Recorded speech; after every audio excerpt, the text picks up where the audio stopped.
Você acredita que uma simples faxineira poderia mudar o destino de um milionário viúvo e seus 3 filhos trigêmeos? Pois foi exatamente isso que aconteceu em uma madrugada silenciosa no Rio de Janeiro.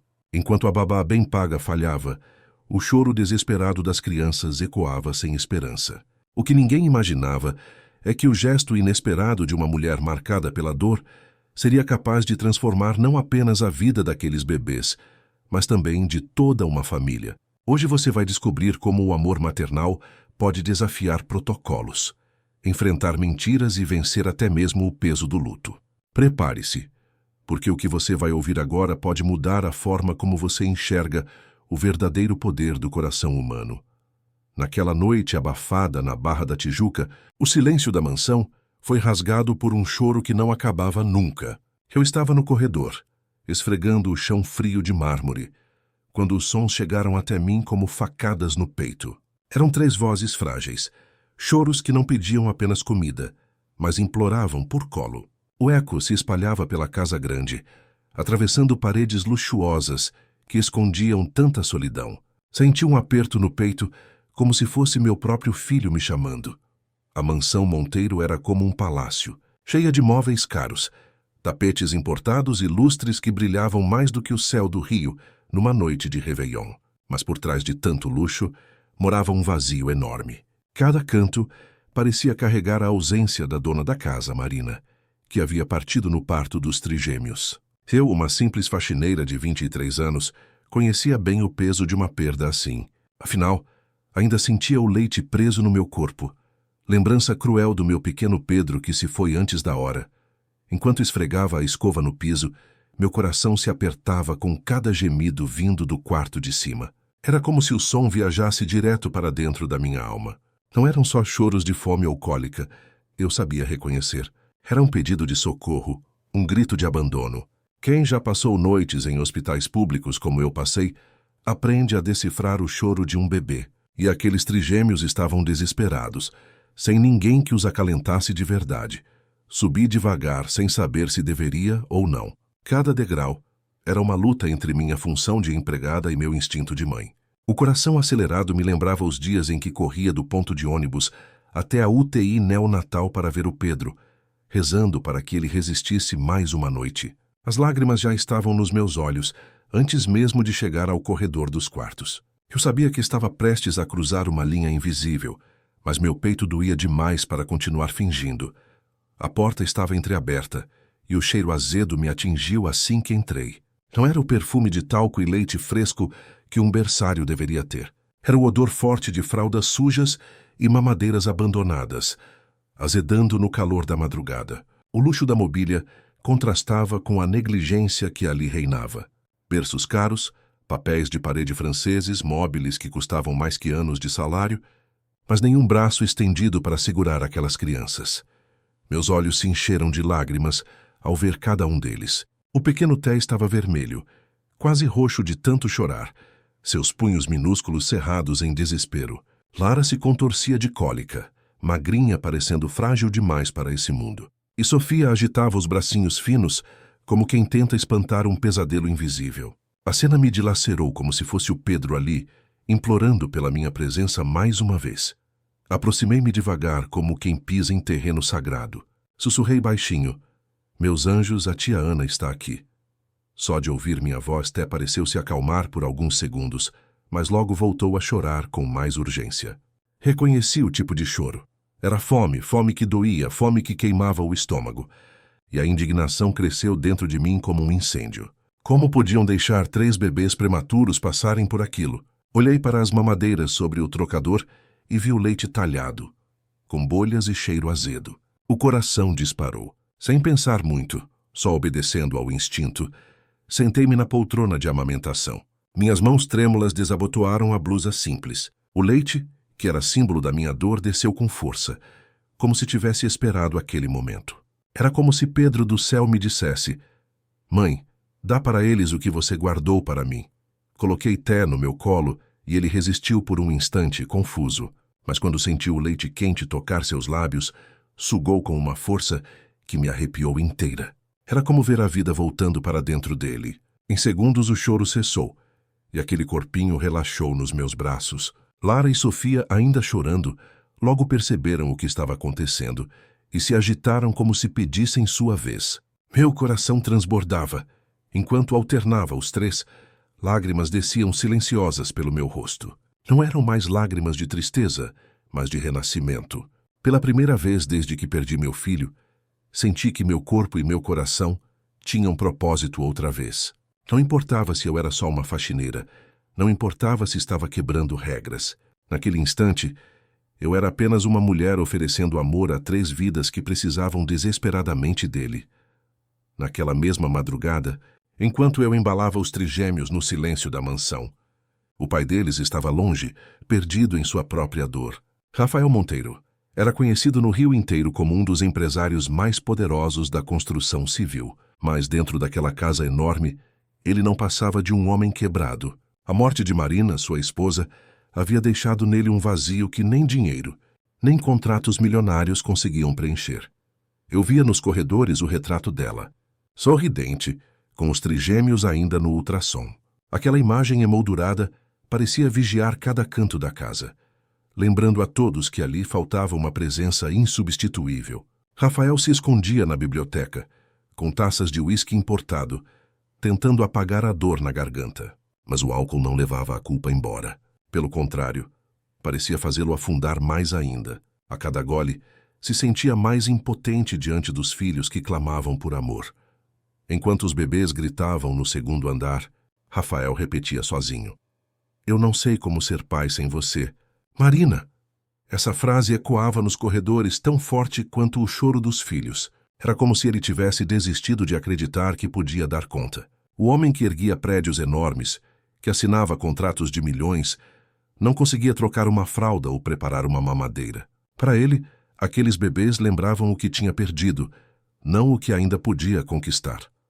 Por isso ele havia contratado Bianca, a babá famosa, de currículo impressionante. Mulher formada em enfermagem, com especialização em prematuros, reconhecida pela alta sociedade carioca.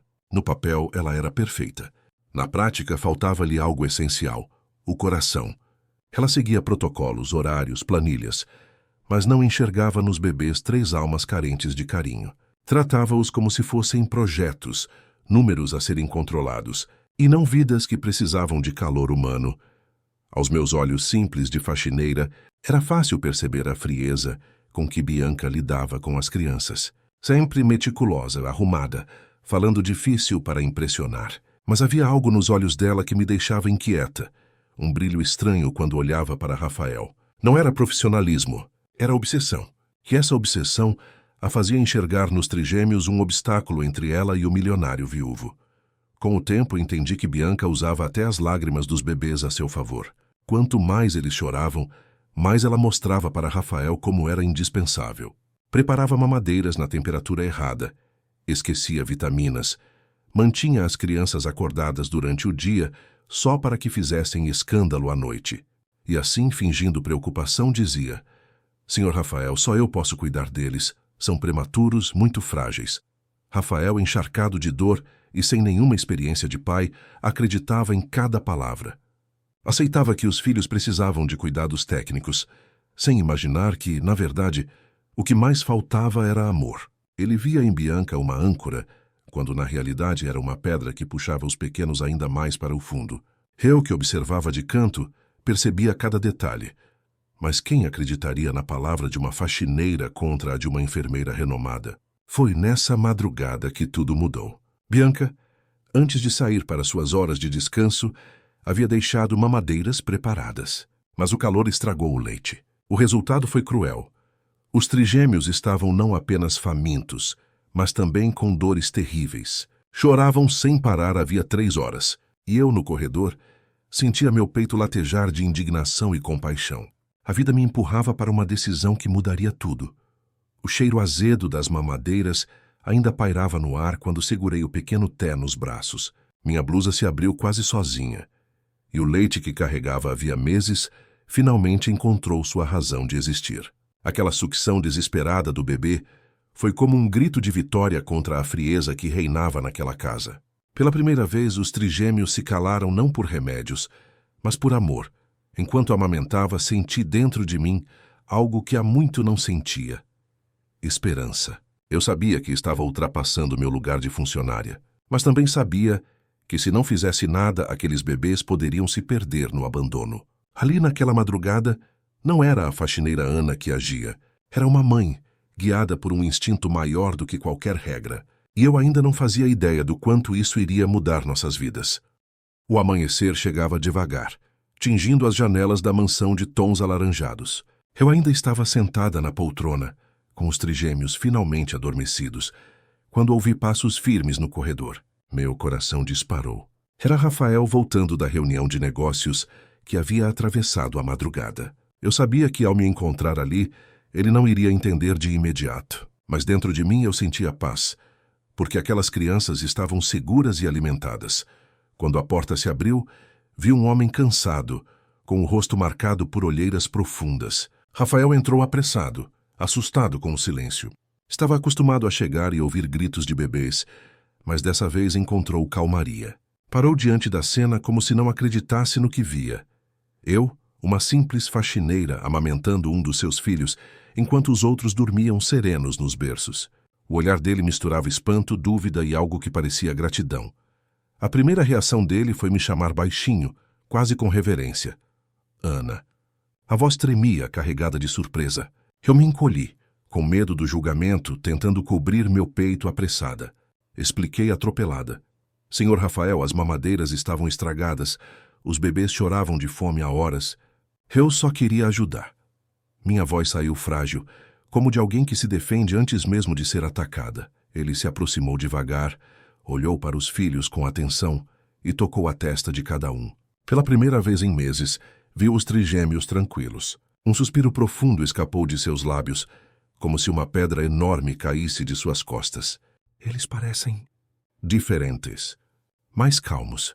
Eu, com lágrimas nos olhos, respondi: bebês precisam sentir carinho, senhor. Eles percebem quando alguém realmente se importa. Foi nesse instante que algo mudou na expressão dele. Aquele homem, tão acostumado a lidar com contratos e números, parecia compreender uma verdade simples. Eu contei sobre Pedro, meu filho prematuro que não resistiu. Contei como aprendi a decifrar choros, como cada lágrima daqueles bebês era uma lembrança viva da minha dor. Ele ouviu em silêncio, e pela primeira vez vi compaixão verdadeira em seus olhos. Me desculpe, Ana, ele disse baixinho. Eu não fazia ideia de que você tinha passado por tudo isso. E completou: sinto muito pela sua perda. Suas palavras me tocaram profundamente, porque até então ninguém naquela casa tinha reconhecido minha dor. Eu apenas trabalhava, calada, guardando para mim um coração em pedaços. A empatia dele foi como um sopro de esperança no meio da tempestade. Mas, ao mesmo tempo, senti um peso enorme.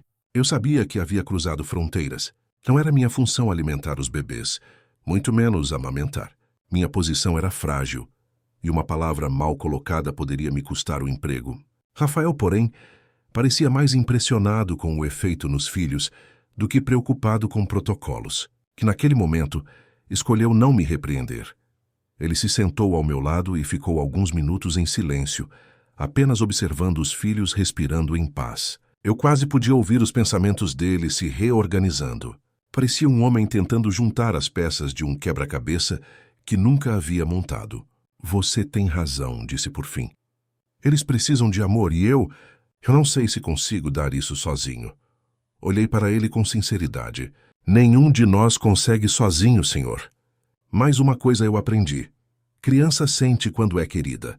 Não importa se é mãe, pai, avó ou até uma faxineira. O que importa é o coração de quem cuida. Ele ficou calado, mas a forma como me encarava mostrava que minhas palavras tinham perfurado camadas de dor que nem ele mesmo entendia.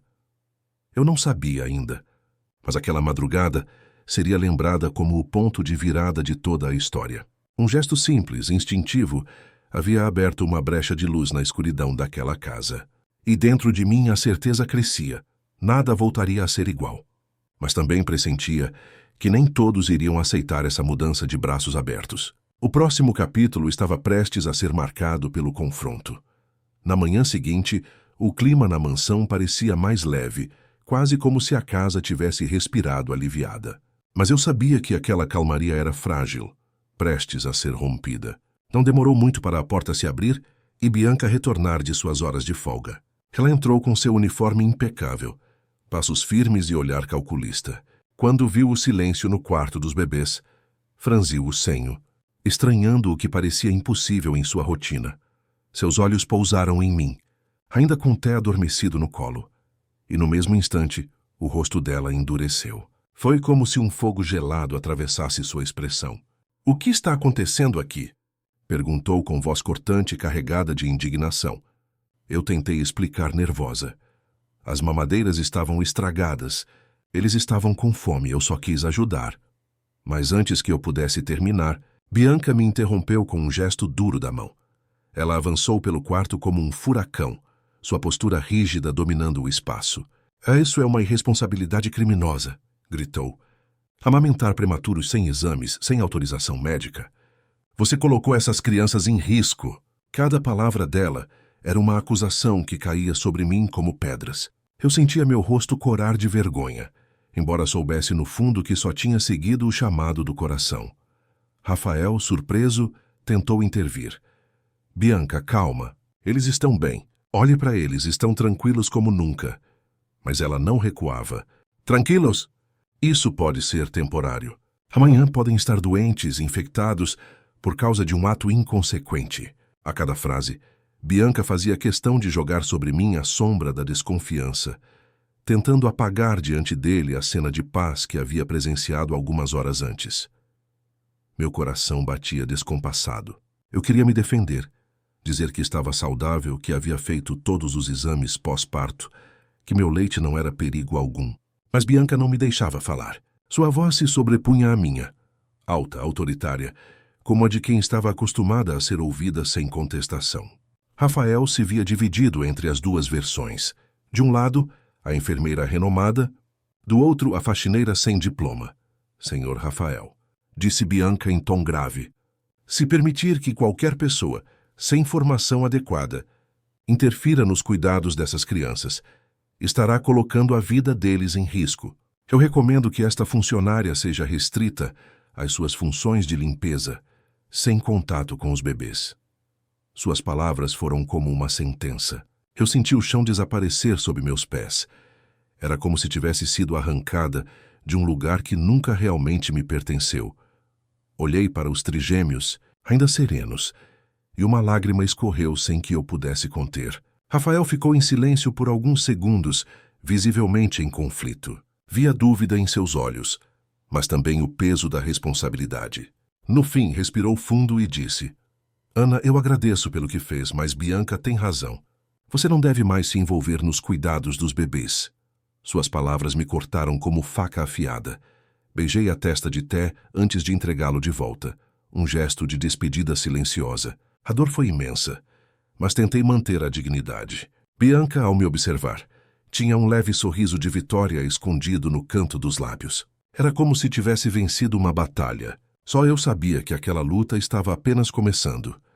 Nos dias seguintes, o quarto dos bebês voltou a ser tomado por choros e agitação. Bianca usava calmantes leves para fazê-los dormir, quando nada funcionava, mascarando a carência emocional que os corroía. Eu, do lado de fora, com o pano de chão e o balde, sentia o coração se despedaçar cada vez que ouvia os lamentos. Era como estar presa em um castigo cruel, ver a dor e não poder agir. Mas dentro de mim algo havia despertado que não podia mais ser calado. O vínculo com aqueles trigêmeos já era forte demais. Eu sabia que a história não terminaria naquela ordem fria de silêncio. O destino ainda iria me colocar diante deles, e de Bianca, de uma forma que mudaria tudo outra vez. Os dias que seguiram foram como uma guerra silenciosa dentro da mansão. Eu cumpria minhas funções de limpeza, mas cada vez que passava perto do quarto dos bebês, sentia como se meu coração fosse arrancado. O choro deles tinha mudado de tom. Não era só fome ou cólica. Era um choro triste, arrastado como se pedissem a presença que já haviam conhecido e perdido. Eu reconhecia aquilo. Era o som do abandono emocional. Bianca, por sua vez, parecia mais altiva do que nunca. Circulava pela casa com ares de vitória, falando em termos médicos complicados para impressionar Rafael. Dizia frases como prematuros exigem protocolos rigorosos e qualquer interferência pode ser fatal. Eu observava calada, mas dentro de mim ardia a indignação. Sabia que sua frieza escondia algo ainda mais perigoso: a manipulação. As crianças pioravam aos poucos. Perdiam peso, choravam mais, dormiam menos. Bianca sempre tinha uma justificativa pronta. É normal em bebês prematuros, Sr. Rafael. Trata-se de uma fase de regressão. E ele, sobrecarregado pelo luto e pelos negócios, aceitava. Eu via nos olhos dele a dúvida, mas também o medo de enfrentar a realidade. Afinal, quem acreditaria em mim contra a babá renomada? Com o passar das semanas, percebi pequenos detalhes que confirmavam minhas suspeitas. Mamadeiras deixadas propositalmente frias, vitaminas que desapareciam, fraldas trocadas fora do horário. Eram erros sutis demais para parecerem descuidos, mas claros o suficiente para causar desconforto nos bebês. Cada gesto parecia calculado para mantê-los frágeis, dependentes da presença de Bianca. Eu tentava alertar discretamente, mas ela era rápida em me desmoralizar diante dos outros empregados. Sussurrava para a cozinheira: "Percebe como a Ana vive obcecada pelas crianças? Isso não é saudável." E as sementes da dúvida iam sendo plantadas. A cozinheira até me olhava com compaixão, mas já não sabia em quem acreditar. O veneno das palavras de Bianca se espalhava como fumaça pela mansão. Certa manhã não aguentei mais. O choro de Lara ecoava tão forte que minhas mãos simplesmente largaram o balde com água. Entrei no quarto sem pensar duas vezes. Lá estava ela, vermelhinha, com a fralda encharcada e a mamadeira fria largada de lado. Peguei-a nos braços, troquei a fralda e preparei outra mamadeira na temperatura correta. Em poucos minutos ela se acalmou, sugando com força, aliviada. O que não imaginei é que Bianca retornaria mais cedo. Quando entrou no quarto e me viu com Lara no colo, seus olhos brilharam de fúria. "Eu sabia", gritou. "Você não consegue obedecer ordens. Está colocando a vida dessas crianças em risco outra vez." O berro dela ecoou tão alto que Rafael veio correndo da biblioteca. Ele entrou e nos encontrou em meio àquela cena. Bianca, teatral, apontava para mim como se fosse uma criminosa. "Senhor Rafael, sua funcionária está desobedecendo suas ordens diretas, manipulando as crianças sem permissão." Tentei explicar. Ela estava suja, com fome, chorava há mais de uma hora, mas Bianca não me deixou terminar. "Mentira. Eu as deixei perfeitamente cuidadas. Ela inventa problemas para justificar sua obsessão." Rafael olhou para mim e depois para os bebês, que, ironicamente, estavam mais tranquilos do que nunca. Mas o peso das palavras de Bianca era forte. Ela falava com tanta autoridade que parecia impossível duvidar. Eu, com lágrimas caindo, tentei insistir. Eu só quis ajudar. Mas a sentença já estava sendo escrita no silêncio dele. Naquele momento, percebi que minha presença estava se tornando insustentável. Eu não era vista como alguém que oferecia amor, mas como uma ameaça à ordem que Bianca criava. Meu coração se partiu, porque sabia que mais cedo ou mais tarde aquilo custaria meu lugar naquela casa e o vínculo precioso com aquelas 3 vidas que já eram parte de mim. A decisão de Rafael veio alguns dias depois, como uma sentença que eu já pressentia. Ele me chamou à sala, o olhar carregado de dúvida e peso. Disse que apreciava meu coração, mas que não podia ignorar os protocolos médicos. As palavras dele caíram sobre mim como chuva gelada. Eu deveria me limitar apenas às funções de limpeza, sem mais nenhum contato com os bebês. Senti o mundo desmoronar, mas apenas balancei a cabeça em silêncio. Saí da sala com os olhos marejados. Ao passar pelo corredor, ouvi o choro dos trigêmeos e precisei me segurar para não correr até eles. O som me dilacerava. Parecia um pedido de socorro que eu não podia mais atender. Beijei discretamente o crucifixo que usava no pescoço, pedindo forças. Sabia que a vida estava me testando de novo, assim como quando perdi Pedro. Só que agora a dor vinha acompanhada da impotência. Bianca, por outro lado, parecia saborear cada instante. Seus passos ecoavam pelo piso da mansão com a arrogância de quem havia vencido. Fazia questão de sorrir friamente, sempre que passava por mim. Às vezes até deixava escapar comentários venenosos, como quem planta espinhos. Algumas pessoas não sabem seu lugar. Eu abaixava a cabeça, mas por dentro meu coração gritava. Os dias foram ficando mais pesados. Os trigêmeos Antes serenos quando estavam comigo, voltaram a chorar quase o tempo todo. Era um choro rouco, arrastado, que denunciava não apenas fome, mas tristeza. Bianca sedava levemente as crianças, quando o desespero era demais, mascarando os sinais de que o problema era outro. Para Rafael, tudo parecia estar sob controle. Para mim, era como assistir à lenta agonia de 3 inocentes. Minha rotina se resumia a balde, vassoura e pano de chão. Mas cada vez que subia para limpar os corredores, meu coração se despedaçava ao ouvir os pequenos. Em silêncio, eu rezava por eles, passava pano nos quartos, mas meus ouvidos estavam grudados nas paredes finas, captando cada soluço. Era como se os bebês ainda me chamassem, reconhecendo a voz e o calor que eu já lhes tinha dado. Certa tarde, encontrei Dona Rosa, a cozinheira, na copa. Ela me olhou com compaixão e disse baixinho: Ana, é difícil acreditar, mas eu percebo a diferença quando você está perto. Esses bebês precisam de carinho. Suas palavras me confortaram, mas também me encheram de medo. Se Bianca descobrisse que eu ainda tinha aliados na casa, usaria isso contra mim. Então guardei o segredo no coração. Enquanto isso, a pressão aumentava.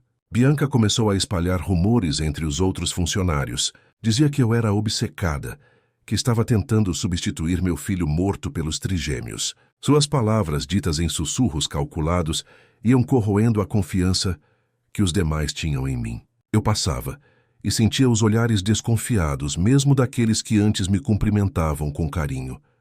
Rafael também começou a mudar comigo. Seu olhar, antes cheio de empatia, agora parecia carregado de cautela. Ele me tratava com educação, mas com distância. Era como se as sementes plantadas por Bianca já tivessem criado raízes. Eu sabia que a cada dia meu espaço diminuía. Era apenas questão de tempo, até que o inevitável acontecesse.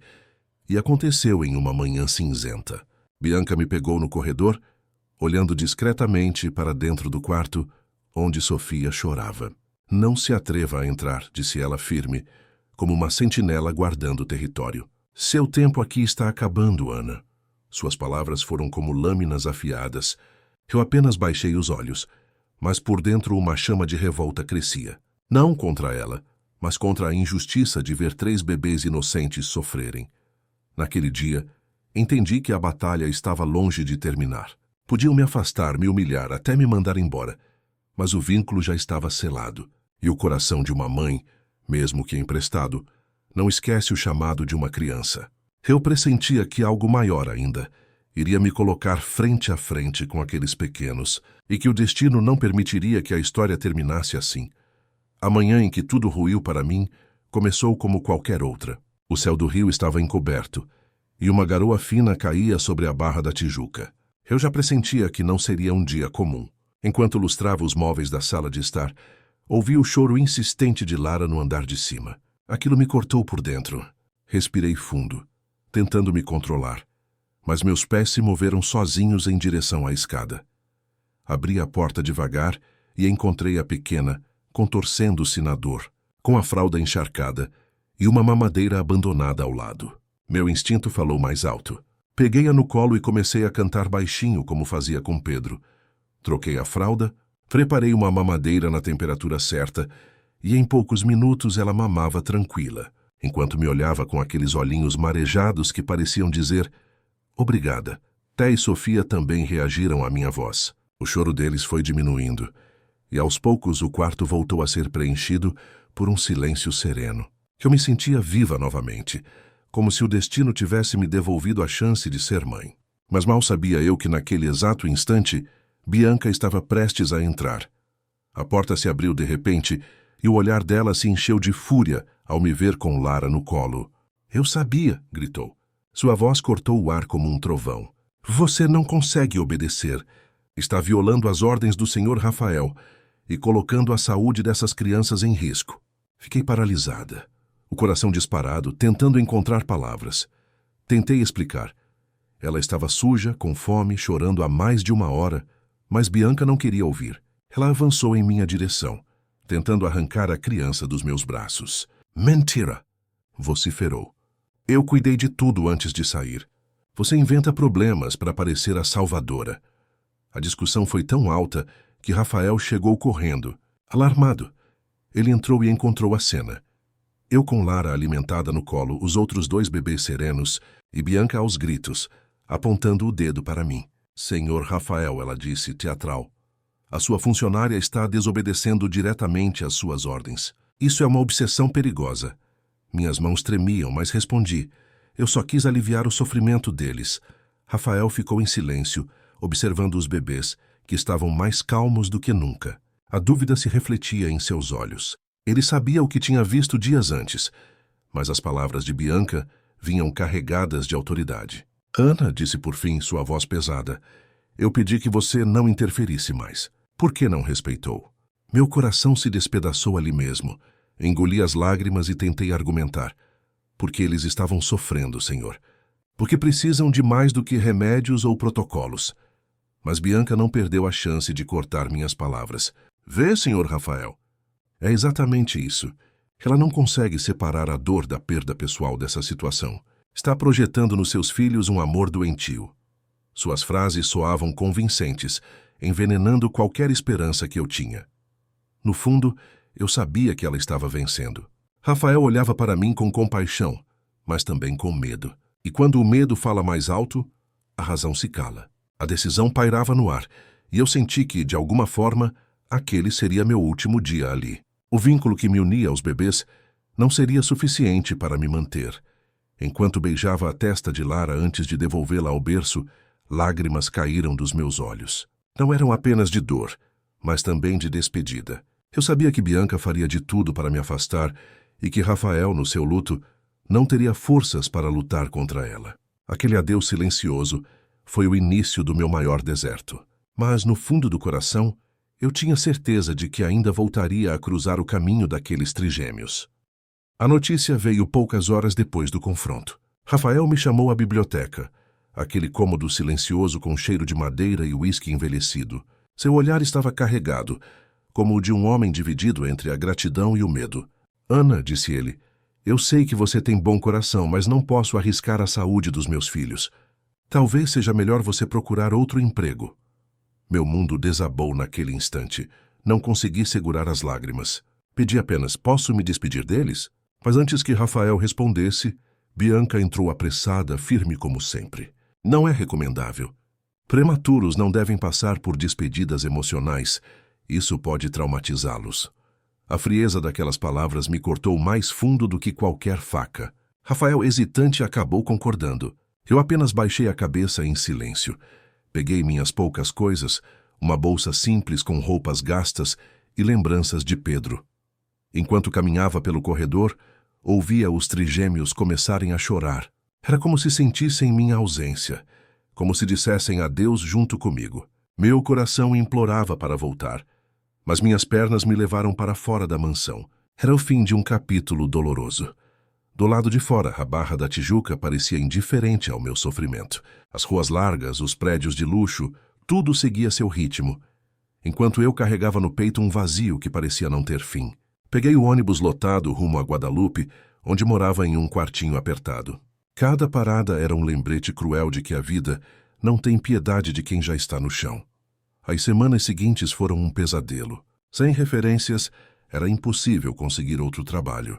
Bianca havia espalhado que eu era desequilibrada, obcecada pelos filhos de Rafael. As poucas portas que bati se fecharam rapidamente.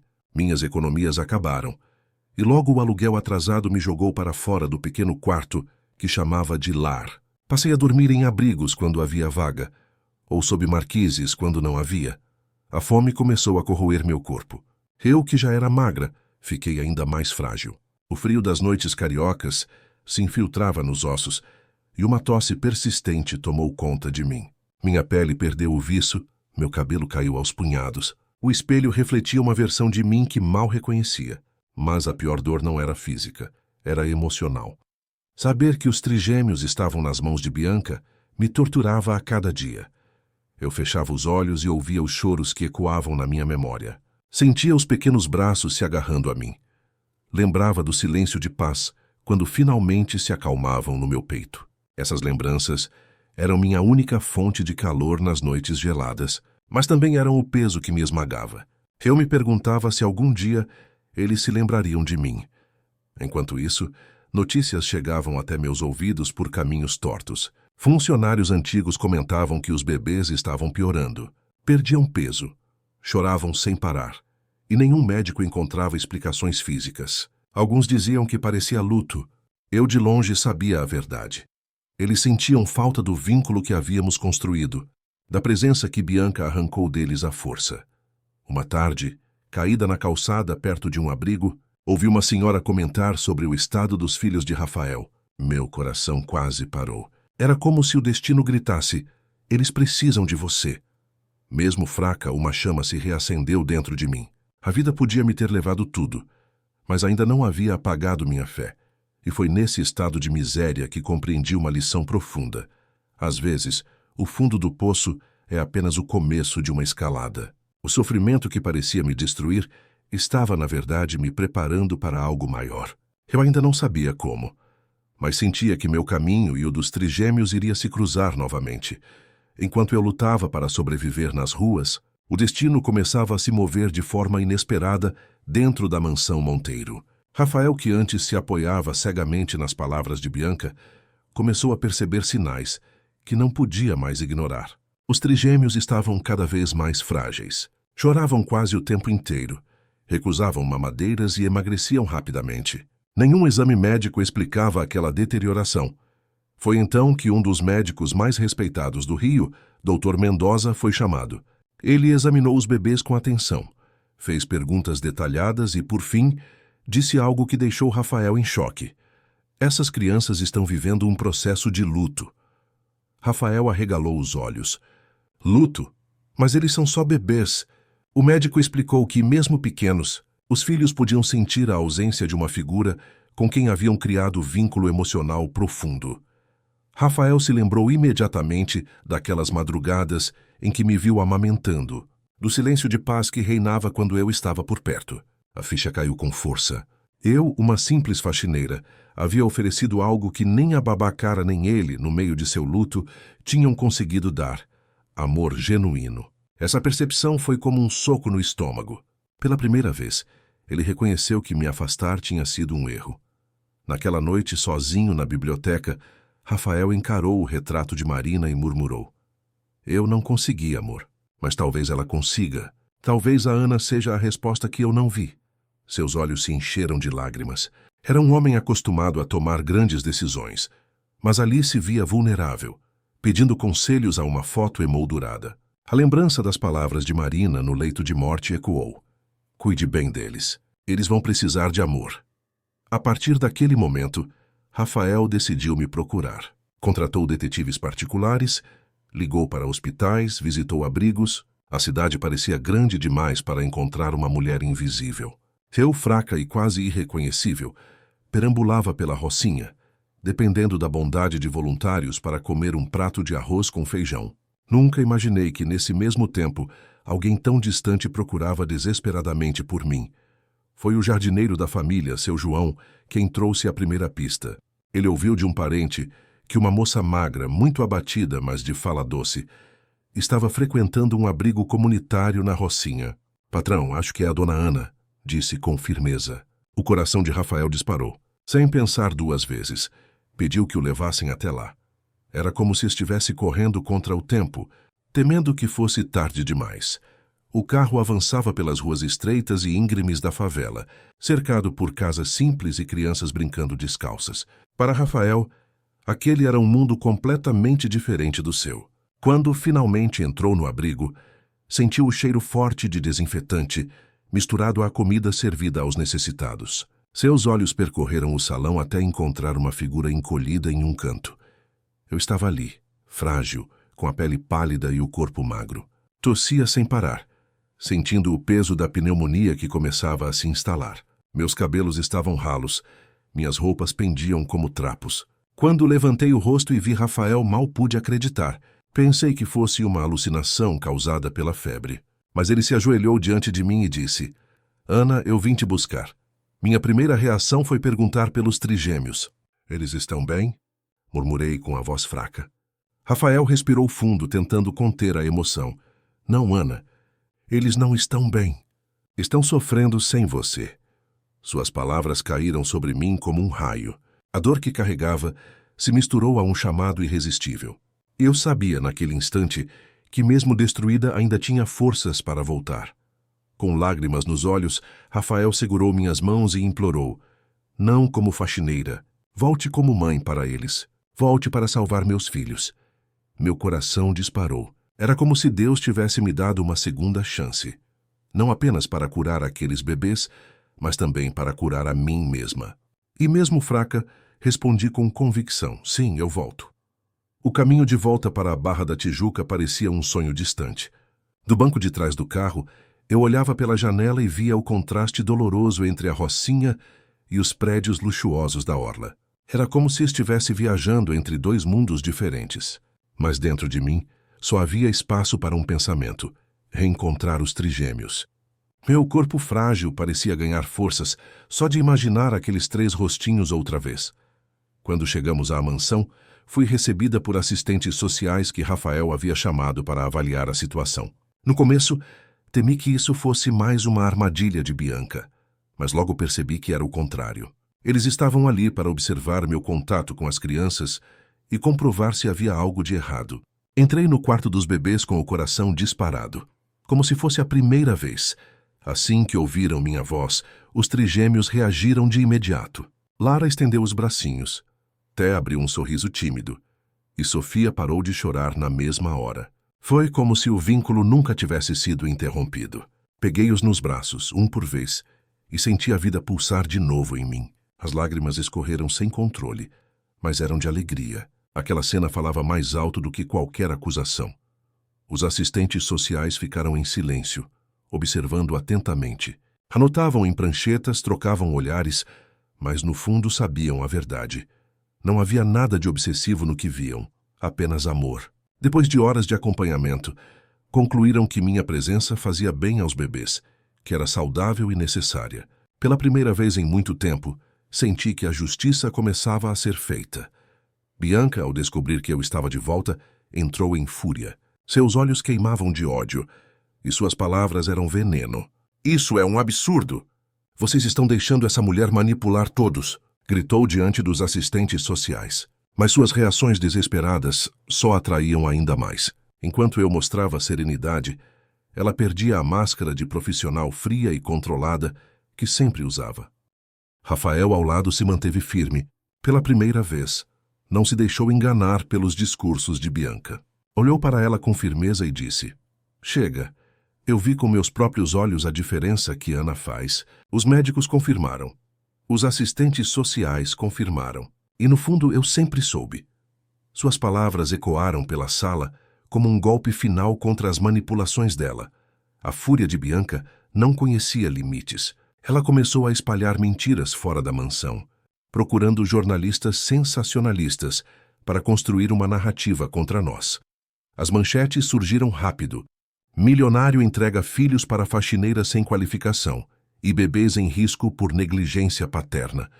Ver meu nome ligado a tantas mentiras foi doloroso, mas dessa vez eu não estava sozinha. Rafael decidiu enfrentar tudo de frente. Ele convocou uma coletiva de imprensa dentro da própria mansão. Com os trigêmeos nos meus braços, contou toda a verdade. A morte de Marina, a dor do luto, as manipulações de Bianca e o gesto que salvou a vida dos filhos dele. Mostrou relatórios médicos, gravações de câmeras e testemunhos. Disse em voz firme: "Ana não é uma ameaça. Ela é a mulher que deu amor quando tudo que havia nesta casa era frieza."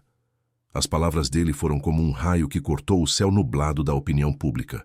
De repente, as manchetes mudaram de tom. "Faxineira heroína salva trigêmeos" estampava os jornais. Pessoas de todo o Brasil enviavam mensagens de apoio. Pela primeira vez, não éramos vistos como vítimas, mas como uma família em construção unida pela dor e pelo amor. Mas, mesmo diante dessa virada, eu sabia que a guerra ainda não tinha terminado. Bianca não desistiria tão fácil, e suas conexões eram fortes. No fundo, pressentia que o pior ainda estava por vir. E esse pressentimento, infelizmente, não demoraria a se confirmar. A fúria de Bianca atingiu níveis inimagináveis depois da coletiva. Humilhada diante da opinião pública, ela decidiu contra-atacar de forma ainda mais cruel. Procurou advogados, jornalistas e até colegas antigos para alimentar uma história venenosa. Manipulava fotos dos trigêmeos em seus piores momentos e dizia que eram provas de negligência. Nas manchetes, eu era retratada como uma oportunista perigosa e Rafael como um pai incapaz. As notícias se espalharam como fogo em mato seco. De um dia para o outro, a mansão virou alvo de paparazzi e curiosos. Carros paravam na frente, vizinhos cochichavam, e até funcionários começaram a temer serem associados ao escândalo. Eu, que já tinha sido julgada tantas vezes na vida, revivia a dor de carregar rótulos injustos. Mas agora havia uma diferença. Não estava mais sozinha. Rafael se manteve ao meu lado com firmeza. Em reuniões com empresários e investidores, olhava nos olhos de cada um e dizia: a verdade vai prevalecer. Perdeu contratos, sim, mas não perdeu a determinação. Pela primeira vez, vi nele não apenas um milionário, mas um homem disposto a colocar a família acima de tudo. Essa postura deu forças para que eu resistisse ao furacão de mentiras que se levantava contra nós. No fundo da mansão, os trigêmeos eram minha fortaleza. Cada sorriso, cada olhar, cada bracinho estendido me lembrava do motivo pelo qual eu lutava. O amor deles era meu escudo contra o veneno de Bianca. Enquanto ela espalhava ódio, eu semeava carinho. E essa diferença, eu sabia, seria nossa maior vitória. Mas a guerra não se travava apenas fora de casa. Bianca ainda tentava manipular por dentro, usando médicos e contatos para levantar suspeitas. Em uma audiência, trouxe laudos falsos que insinuavam que eu poderia transmitir doenças aos bebês. Quando li aquelas páginas, senti um aperto profundo no peito. Era como se tentassem transformar meu amor em ameaça. Foi durante o julgamento que a verdade começou a vir à tona. Investigadores descobriram que Bianca havia sedado os trigêmeos sem necessidade, alterado rotinas alimentares e até provocado desconfortos para parecer indispensável. As provas surgiam como pedras caindo uma a uma, desmontando a fachada de profissional exemplar. Cada revelação me fazia lembrar das noites em que eu pressentia que algo estava errado. O juiz sério não conseguia esconder a indignação. Disse em voz firme: a senhora violou princípios básicos da ética médica e colocou em risco vidas inocentes. Aquela frase ecoou no tribunal como um libelo de justiça. Pela primeira vez, senti que o peso da verdade estava do nosso lado, e não apenas no meu coração. Bianca, acuada, tentava se defender com lágrimas ensaiadas, mas já não convencia ninguém. As câmeras de segurança, os relatórios médicos e os testemunhos formavam um muro intransponível. Rafael, ao meu lado, segurava minha mão com firmeza, como quem dizia sem palavras: nós vencemos. O que antes era apenas fé, agora se tornava evidência concreta. Quando a sentença foi lida, um silêncio profundo tomou conta da sala. Bianca foi condenada a 8 anos de prisão, perdeu a licença profissional e ainda teria que pagar indenizações milionárias. A máscara finalmente havia caído. Para mim não foi vitória com gosto de vingança, mas de libertação. Eu sabia que nenhuma criança precisaria mais sofrer sob suas mãos. Na saída do tribunal, cercados por jornalistas, Rafael ergueu a voz: o amor sempre vence. E eu, com lágrimas escorrendo, abracei os trigêmeos, sentindo que aquele capítulo sombrio da nossa história finalmente se encerrava. Mas no fundo eu sabia que a vida ainda tinha mais a nos oferecer e que a redenção completa estava apenas começando. 2 anos se passaram desde aquele julgamento que mudou nossas vidas. A mansão já não era marcada pelo silêncio de choro e dor, mas pelo som alegre de risadas infantis. Os trigêmeos, agora com 2 anos e meio, corriam pelo jardim como pequenos passarinhos livres. Lara, sempre criativa, vivia pintando rabiscos coloridos nas paredes de papel pardo que eu pendurava só para deixá-la soltar a imaginação. Té adorava explorar cada canto da casa, curioso como ninguém. E Sofia, a mais carinhosa, distribuía abraços e beijos a todos. Meu coração se enchia de orgulho ao ver como cada um florescia. E não era apenas por eles. Miguel, o caçula, havia chegado 6 meses antes, trazendo ainda mais alegria para nossa família.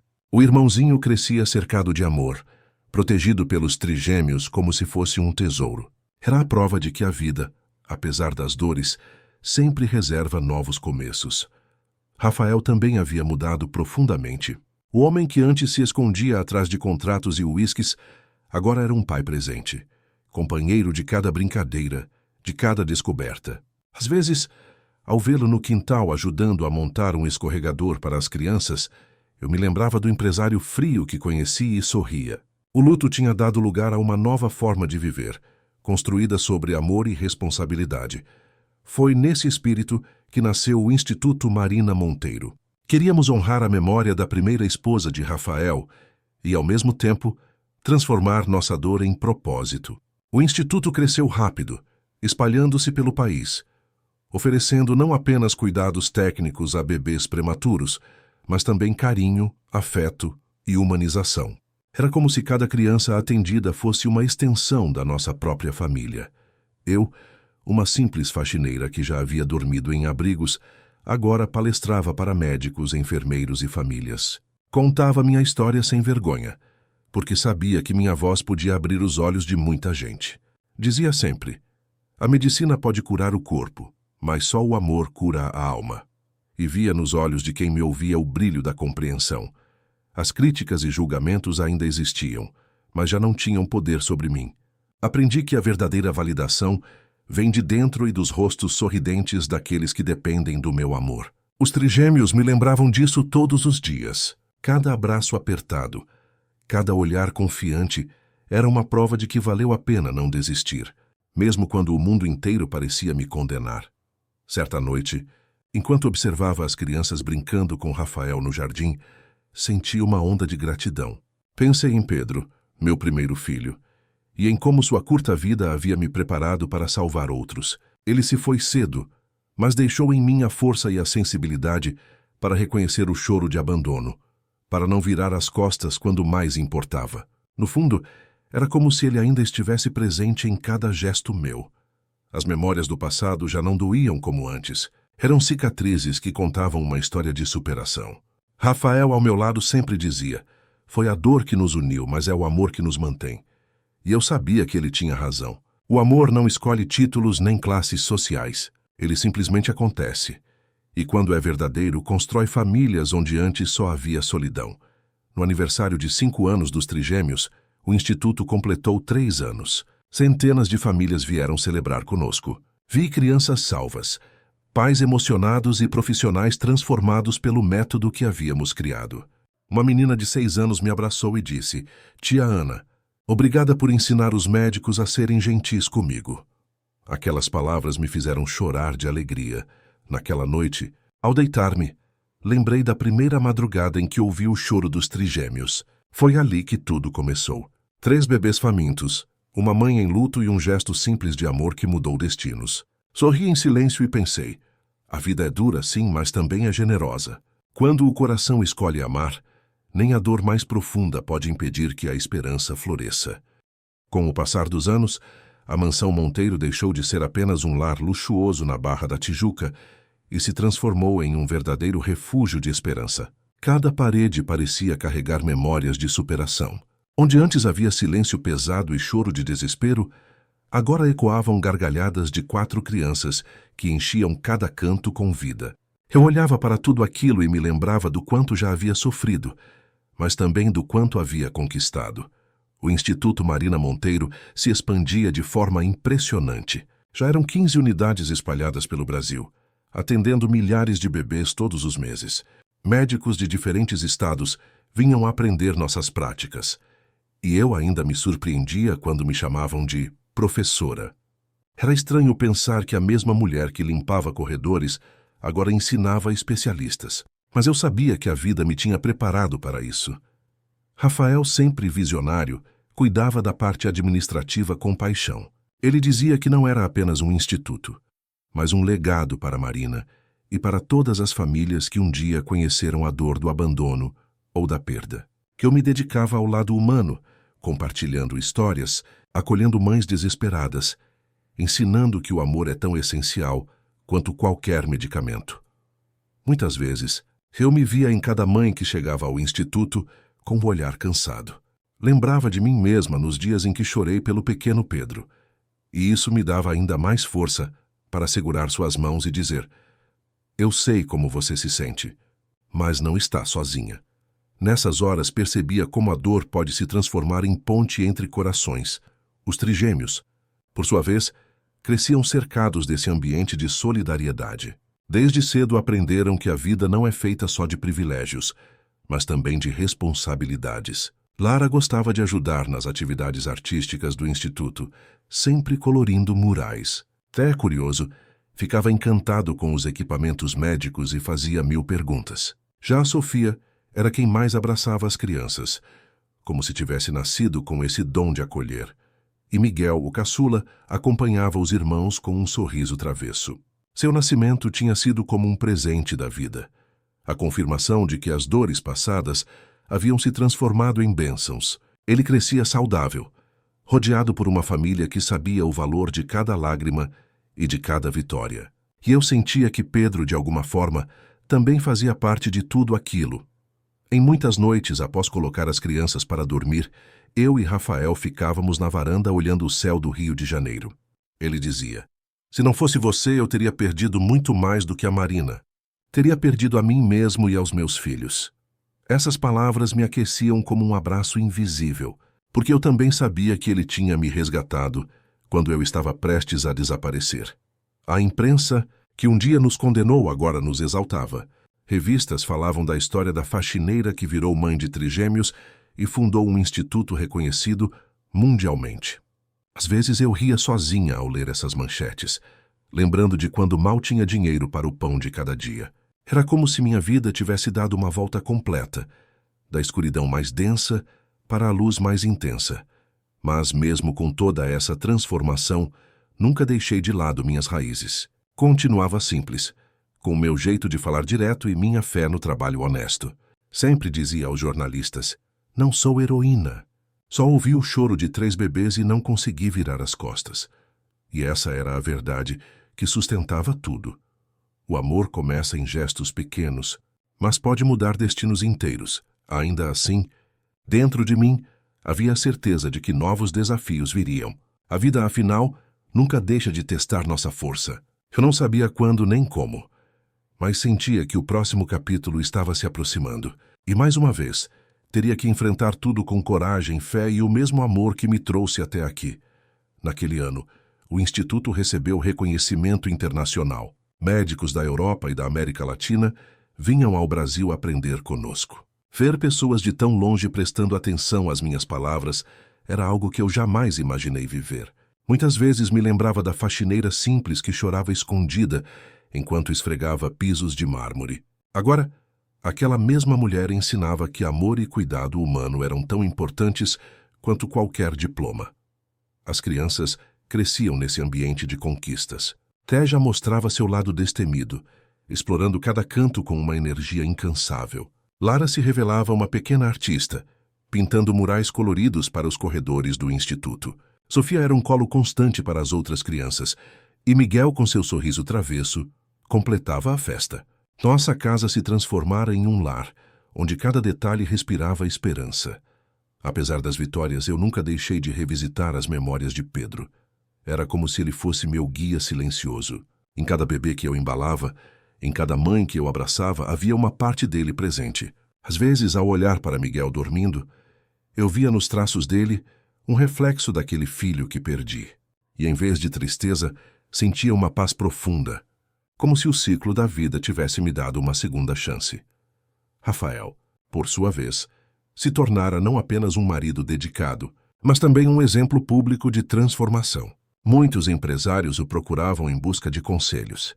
Ele sempre dizia: "O segredo não está apenas nos negócios, mas em colocar o coração em tudo o que fazemos." Ver aquele homem antes fechado pelo luto, agora falando de amor e propósito, era uma das maiores recompensas que eu poderia receber. Mas o caminho não foi sem desafios. Ainda havia quem duvidasse da minha capacidade ou tentasse reduzir minha história a um acaso. Deve ter dado sorte, alguns diziam, mas eu sabia que não era sorte. Era coragem de agir quando ninguém mais ousava. Era amor que não cabia no peito. E essa convicção me mantinha firme, mesmo diante de olhares desconfiados. As noites na mansão tinham se tornado momentos de reflexão. Enquanto as crianças dormiam, eu e Rafael sentávamos no jardim iluminado pela lua. Conversávamos sobre o passado, sobre Marina, sobre as escolhas que nos trouxeram até ali. Sempre havia lágrimas, mas eram lágrimas de gratidão, porque entendíamos que até a dor tinha seu propósito, transformando-nos em quem éramos agora. Foi numa dessas noites que decidimos expandir ainda mais o Instituto. Queríamos que nenhuma criança prematura fosse privada de carinho, de afeto, de amor verdadeiro. Sabíamos que seria um desafio enorme, mas também sabíamos que não estávamos mais sozinhos.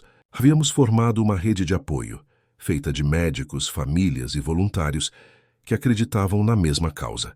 As crianças, mesmo tão novas, participavam de tudo. Lara queria pintar as novas salas. Té dizia que queria ser médico. Sofia falava que queria cuidar de bebês. E Miguel imitava os irmãos com o coração cheio de alegria. Olhar para eles era como olhar para o futuro. E eu sabia que estávamos deixando um legado muito maior do que imaginávamos. A cada conquista, eu sentia a presença de Pedro ainda mais forte. Ele era a semente que deu origem a tudo. Sua ausência me ensinou sobre dor, mas também sobre compaixão. E essa compaixão cresceu e floresceu em algo que transformava vidas. Nunca deixei de falar dele para os trigêmeos e para Miguel, porque queria que soubessem que nossa história começou com ele. Mas, por mais que estivéssemos vivendo dias de paz, eu sentia no fundo do coração que novos ventos estavam se aproximando. A vida sempre nos testa quando menos esperamos, e dentro de mim, eu sabia que precisaria mais uma vez confiar no amor para enfrentar o que viria pela frente. Os anos seguintes consolidaram nossa família e nosso propósito. O Instituto já era referência internacional, mas para mim o maior reconhecimento vinha dos abraços apertados das crianças que um dia estiveram à beira da morte e hoje corriam saudáveis pelos corredores. Cada sorriso era um lembrete de que o amor pode, sim, transformar destinos. E dentro da mansão, nossa vida seguia cheia de rotina, barulho e afeto. Té, Lara e Sofia estavam prestes a completar 5 anos, e Miguel, com seus 2 aninhos, já mostrava personalidade forte.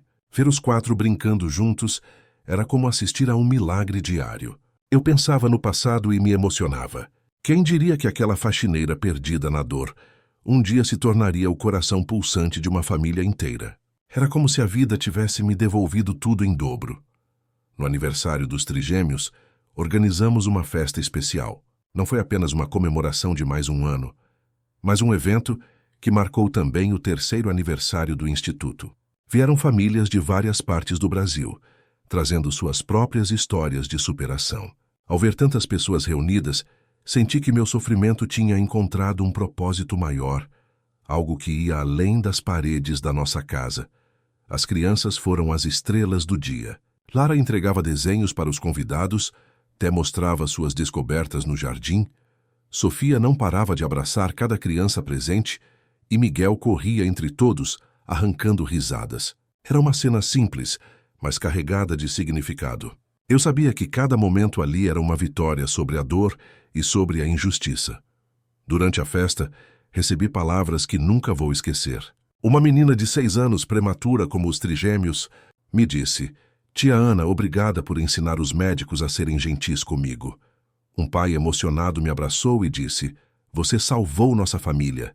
E uma jovem enfermeira completou: "Seus métodos mudaram minha forma de cuidar." Essas frases eram a prova viva de que o legado estava sendo construído. Naquela noite, quando todos foram embora e a casa voltou ao silêncio, sentei no antigo quarto dos trigêmeos, agora transformado em sala de estar da família. Rafael entrou e me perguntou: "Em que você está pensando?" Eu sorri e respondi: "Em como a vida é estranha. Há poucos anos, eu dormia em abrigos sem esperança. Hoje tenho 4 filhos, um marido e um propósito que me enche de gratidão." Rafael se sentou ao meu lado e completou: "E eu, que antes fugia da responsabilidade e da dor, agora sou um pai dedicado e um homem realizado." Olhamos para as fotos nas paredes. Os primeiros sorrisos dos bebês, os passos vacilantes, as viagens em família. No centro de tudo, uma imagem especial. Eu amamentando os trigêmeos naquela madrugada que mudou nosso destino. Foi então que percebi a lição mais profunda de toda essa jornada. A dor não nos destruiu, ela nos moldou. Transformou fragilidade em força, perda em propósito e solidão em família. E entendi que família não é definida apenas pelo sangue, mas pela escolha diária de amar e cuidar uns dos outros. Esse era o verdadeiro milagre que tínhamos construído.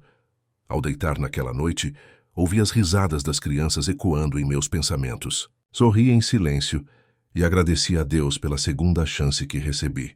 Pedro, mesmo na sua ausência, foi o fio invisível que me conduziu até ali. Ele era parte de tudo, e eu sabia que, de alguma forma, continuava vivendo através do amor que eu dava a cada criança. E assim, com o coração cheio de paz, fechei os olhos, sabendo que a nossa história ainda não havia terminado. Porque enquanto houver uma criança precisando de cuidado e uma família em busca de esperança, nosso propósito continuará vivo. O amor, afinal, não conhece fim. Ele se renova a cada dia, em cada gesto, em cada vida tocada. E é assim que a minha vida, marcada pela perda e pela dor, se transformou em esperança, amor e redenção. Mas eu quero deixar uma provocação para você que me ouviu até aqui. Quantas vezes você já ignorou o choro de alguém perto de você? Quantas oportunidades de estender a mão e mudar uma vida você deixou passar? A verdade é que não precisamos ser milionários nem médicos para fazer diferença. Às vezes, o que alguém precisa é apenas de presença, de afeto, de um gesto simples que mostre que não está sozinho.